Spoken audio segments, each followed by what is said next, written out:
Türkmən jurnalist Aman Məhəmməd Xocəmli barədə məhkəmə hökmü çıxarılıb. O, Gülüstan əyalətinin Günbədi Kavuz şəhərinin 5 saylı məhkəməsinin qərarı ilə həbsxanaya göndərilib.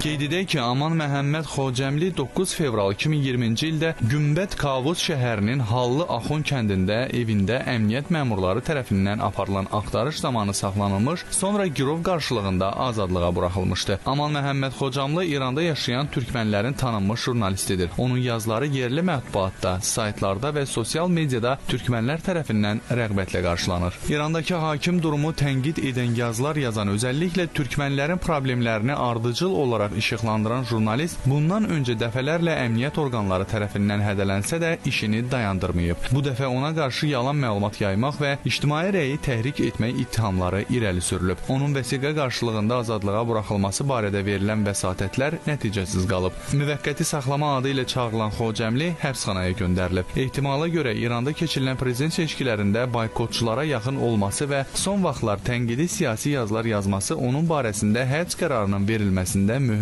rol oynayıb.